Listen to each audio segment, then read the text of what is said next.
Cyberpunk 2077 disappointed me to my very core.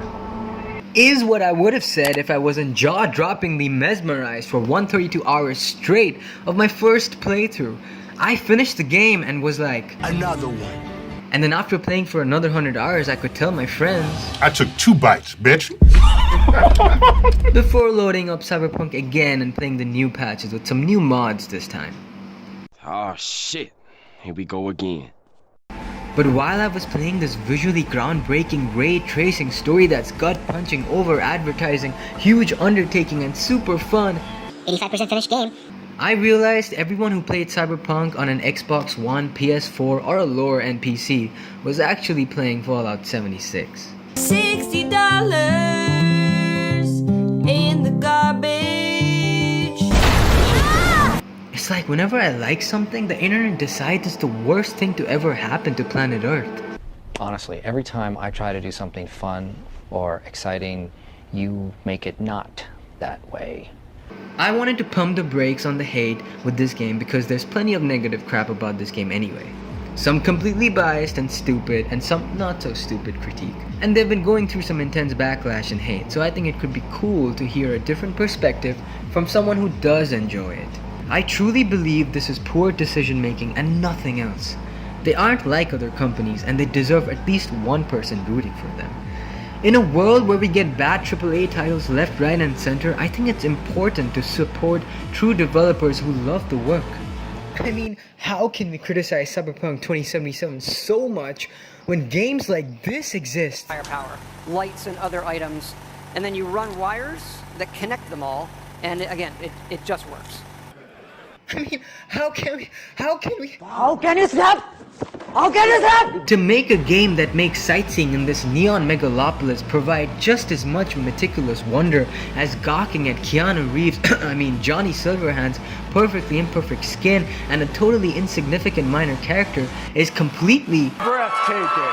It would go on to affect me in a way only The Witcher 3 could do many years ago. Man, I've really missed Geralt. Honestly, can't see what all those dames see in you. You're a stick in the mud. Pretty damn handsome stick, though. Playing Cyberpunk is really cool, even on the highest difficulty. It relaxes me. It's like yoga, except I still get to kill something. Cyberpunk 2077 is a next-gen game that requires next-gen hardware. It's the most detailed and immersive game I have ever played.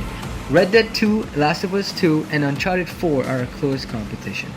When you're walking down Night City at ultra graphics with a headset while it's raining or there's smog, maybe you're in Jig Street or on a rooftop looting legendary items, or in the Badlands or maybe even V's apartment peeking through the prison-styled window, which could only be a nod to Ghost in the Shell, I think to myself, wow, I love this city. And to wonder what the developers could have polished this game to be if they weren't forced to program this game on an old-gen hardware for the last year and a half. To think of the blood, sweat and tears that the developers had to go through to inject 20 cc's of passion and love to every inch and corner of Night City. To the big suit corpos at Sony and CD Projekt Red, I say, How dare you? how dare you even think to decide to publish this game on old rusty hardware where no future update could possibly even come close to depicting Night City as its night architects wanted. Also, if I see one more GTA 5 comparison, I'm gonna Losers their minds. It's not about stealing cars, cause Cyberpunk doesn't want you to do that, because it wouldn't make sense for we to do it. So that's the question. What kind of mercenary do you want to be? Cyberpunk is a huge attempt to taking the cinematic story-driven thrills found in projects like Witcher 3, Bioshock, with the paper and pen D&D style tabletop games and first-person shooter action, combining them to form an open-world adventure that tries less to reinvent the wheel and more to re-establish the wheel. A jack-of-all-trades RPG that gives the player complete agency on how you want to play. Let me ask you again, what kind of mercenary do you want to be? Witcher 3? Mass Effect? Doom Eternal?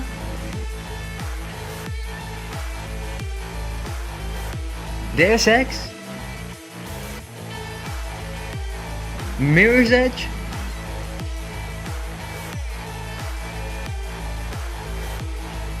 Call of Duty? Metal Gear Solid, all while staying true to the D&D style experience that can only be experienced in the first person. Even the cutscenes are integrated seamlessly into the gameplay of the story.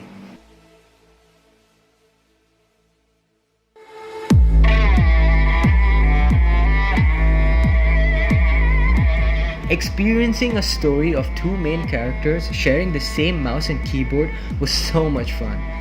Keanu Reeves, John Wick is trying so hard to become the main character and following my V through twists and perils of the main story that is widely connected and affected by side missions was really cool. And I love side missions. That's where my first 132 hours was spent. The developers were like, hey dude, we heard you like side missions, so we put some side missions in your side missions so you can side mission while you side mission. Did you know you could save Takamura that affects the third act and eventually the ending of the game?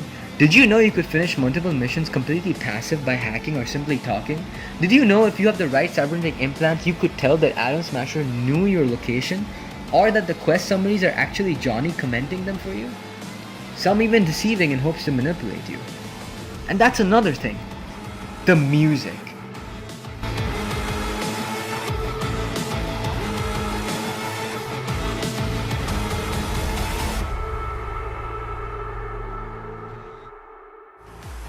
I've been playing video games for a long time. I like what I like and I passionately love what I love. And I think video games are more than a pastime. I think it's mankind's most artistic creation because it's the sum of all mediums. Music, visual art, narrative storytelling, performance, and technological programming wonders. All pushing the envelope and trying to break the barriers between real and unreal. Every year our minds are blown by a new piece of tech or a game developer. But the negative echo chambers have totally drowned out the round of applause the developers back at home could really use right now. Free DLCs and what you buy is what you get is a philosophy that they really believed in and something that we, the fan base, had come to love and respect. No wonder this game had been the most hyped game in the history of game. No game could ever live up to that hype. If there's one thing I learned from all of this is that in today's landscape of social media, people like to be angry more than they like to be happy. In all scheme of things, people like to feel like there's one common enemy that they can all unite and hate against. Channels exist that simply aim to fuel that without anything constructive or entertaining. I really like this game, and it's okay if you don't. There are a ton of problems with this game, including a really garbage launch and some of the worst AI I have ever seen in a video game. But do you really want to spend your time complaining at what it isn't? Or jacking off to what it is? So that's the question. What kind of mercenary do you want to be? Then let it burn. Yellow me! On the ground, asshole! Don't move! Out of my house! No! Will never fade away. What you did to me, I know. Somehow I find a way, but I think of beauty. Would you rather live in peace as Mr. Nobody or go down for all times in a blaze of glory?